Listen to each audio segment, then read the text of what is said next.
bahasa Al-Quran itu dikatakan, وَمَا أَنْتَ عَلَيْهِمْ بِجَبَّارٍ. Dan engkau bukanlah seorang pemaksa terhadap mereka.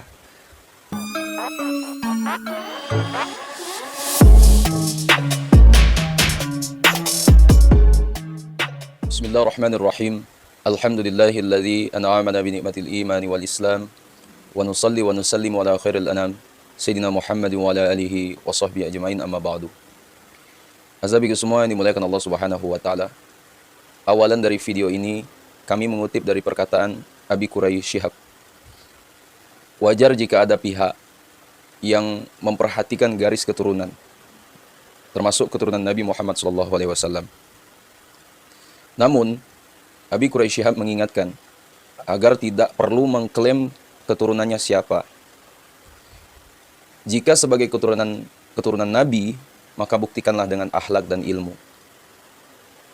Ingat yang diajarkan Rasulullah SAW, ya, tidak usah Anda yang mengklaim diri Anda. Buktikanlah hal tersebut melalui akhlak, melalui ilmu. Abi Quraish Shihab mencontohkan bahwa ada yang bukan zuriyah atau keturunan Rasulullah SAW, tapi dianggap Nabi sebagai keluarganya. Sosok yang disebut Abi Quraish Shihab itu adalah Salman Al-Farisi. Dia bukan darah daging Nabi Muhammad SAW, tapi diakui sebagai ahlul baitnya. Nah, ini yang dikatakan oleh Abi Quraish Shihab yang ingin sebenarnya saya sampaikan kepada kita semua. Kita itu mari tonjolkan akhlak kita, mari tonjolkan ilmu kita, mari tonjolkan pengabdian kita. Itulah yang menjadikan Rasul bangga. Kalau tidak, sama dengan putra Nabi Nuh alaihissalam, tandas beliau. Nah, sahabatku semua yang dirahmati Allah.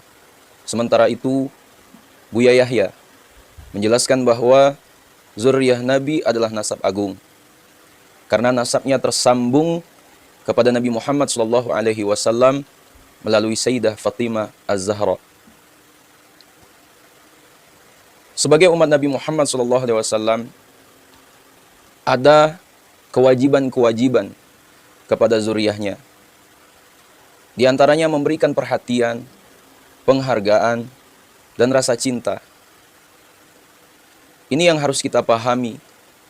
Jangan sampai terlintas sedikit di hati kita kebencian kepada ahli bait Rasulullah SAW, karena itu cucu baginda Nabi Muhammad SAW. Meskipun di antara para keturunan Rasulullah SAW ini ada yang memiliki perilaku tidak baik, seharusnya bukan semakin membencinya, melainkan semakin sayang dan berusaha untuk membawanya pada kebenaran. Dikatakan oleh Buya Yahya, kadang ada reaksi-reaksi dari sebagian orang yang mungkin memang tidak mendapatkan nasib mencintai ahlul bait keturunan Nabi. Kapan melihat ada keluarga atau keturunan Nabi melakukan kesalahan, yang ada semacam kegembiraan karena zuriyah Nabi seperti itu. Nauzubillah. Dan itu bukan Anda semuanya. Semoga kita adalah orang yang cinta sesungguhnya pada zuriyah Nabi Muhammad SAW. Buya Yahya menuturkan, bicara soal nasab harus dengan ilmu. Tidak susah sebenarnya dalam menisbatkan nasab. Bisa merujuk pada sabda Rasulullah SAW. Barang siapa yang mengaku-ngaku menisbatkan kepada selain ayahnya, dan dia kalau tahu bukan bapaknya, bukan nasabnya, maka surga haram bagi dia. Demikian sabda Nabi, ya, yang disampaikan oleh Buya Yahya. Ya. Sahabatku semua yang dirahmati Allah, untuk memahami nasab dapat dilihat dari dua sisi. Pertama, kalau itu bukan keturunannya, bukan ayahnya, maka jangan katakan itu ayahnya. Kedua, kalau selama ini ya, itu adalah ayahnya dan benar keturunannya, maka tidak boleh mengingkari. Maka selama ini orang yang kami ketahui yang punya nasab kepada Ahlul Bait Nabi Muhammad SAW, mereka mengetahui seperti itu dari orang-orang sebelumnya. Maka orang seperti itu juga tidak boleh mengingkari nasabnya. Karena memang selama ini yang mereka ketahui adalah nasab dari ayahnya. Seterusnya sampai baginda Nabi Muhammad SAW.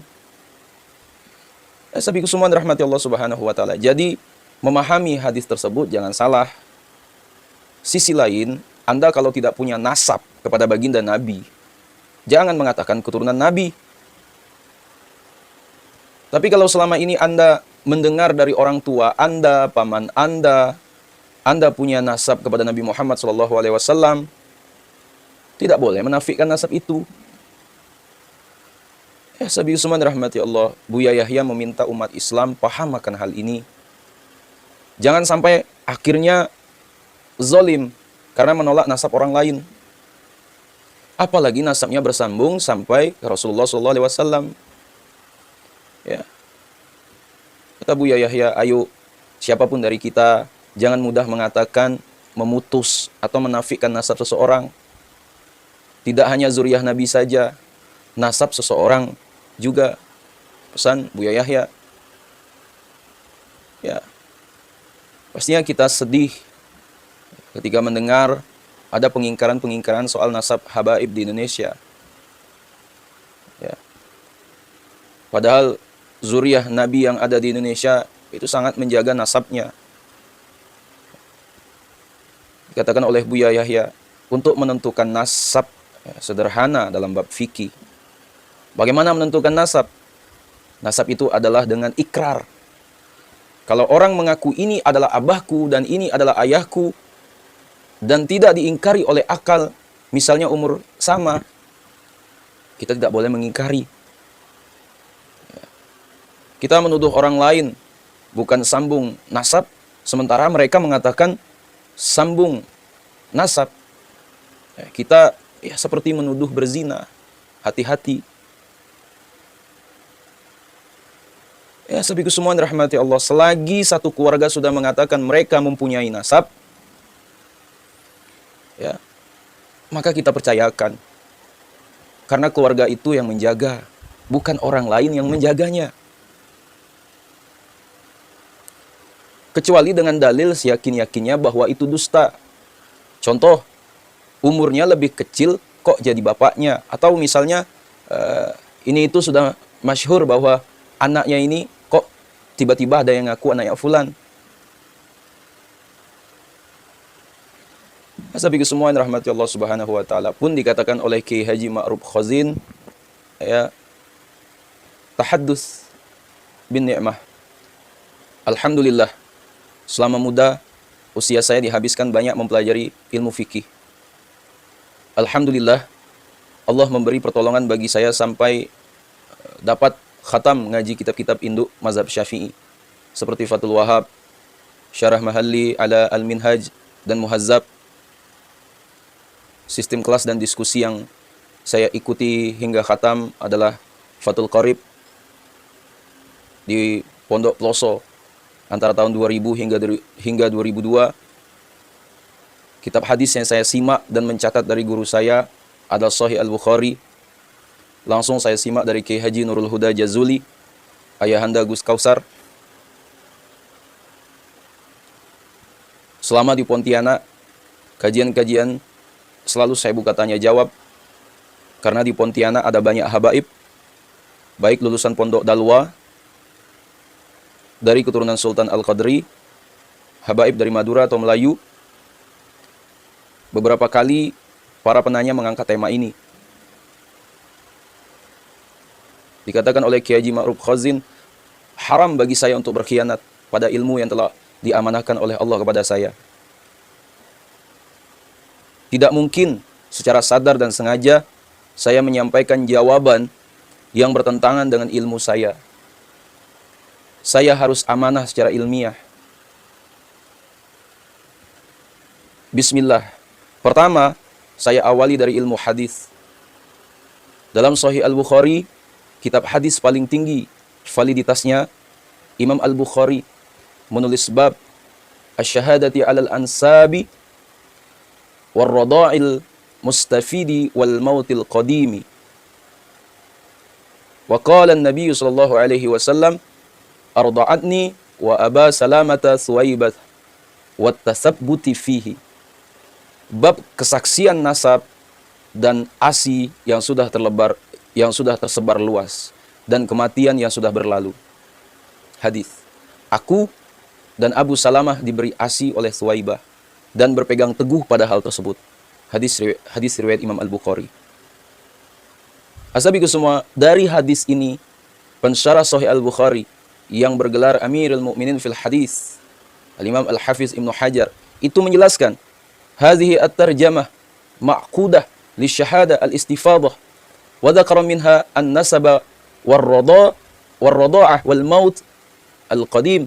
Fa amma an-nasabu fayustafadu min ahadithi ar-radha'ah fa innahu min lazimihi wa qad naqala fihi al-ijma'. Bab ini menjelaskan tentang kesaksian atas kabar yang tersiar luas, di antaranya nasab, ASI, dan kematian yang sudah lama. Ia mengutip ijma' dalam masalah ini dalam kitab Fathul Bari. Kedua, dalam kitab-kitab fikih, misalnya Al-Muhazzab, dan ditetapkan dalam Al-Majmu', dengan tegas dinyatakan kesaksian dengan kabar atau informasi valid ada 3. Nasab, hak milik, dan kematian. Jika sudah tersiar luas bahwa seseorang adalah keturunan Bani Hashim, maka diterima kesaksiannya dalam kitab Al-Majmu'. Asabiku semua yang dirahmati Allah Subhanahu wa taala. Para ulama sudah lama melakukan isbat, penetapan pada nasab sadah Alawiyin. Bahkan ulama saat ini pun tetap mengakui, seperti Maulana Syekh Ali Jum'ah dari Mesir. Bahkan Syekh Mahdi Rojai, ulama ahli nasab dari Iran yang dijadikan rujukan peniadaan Said Ubaidillah, pun telah dilakukan konfirmasi masih mengakui keberadaan Sayyid Ubaidillah ini. Soal gugatan bahwa Said Ubaidillah tidak ada catatan selama 550 tahun, coba sekali-kali Anda buka kitab Tobaqat yang menghimpun nama-nama perawi hadis selama ratusan tahun. Misalnya, Al-Imam Al-Hafiz Az-Zahabi yang mengarang kitab Syiar A'lam An-Nubala dan Tarikh Al-Islam. Beliau yang hidup di masa pertengahan 700 Hijriah mengumpulkan nama-nama tabi'in misalnya, tidak berdasarkan catatan sezaman. Bahkan boleh jadi nama-nama tersebut tidak ada dalam manuskrip nasab selama 600 tahun.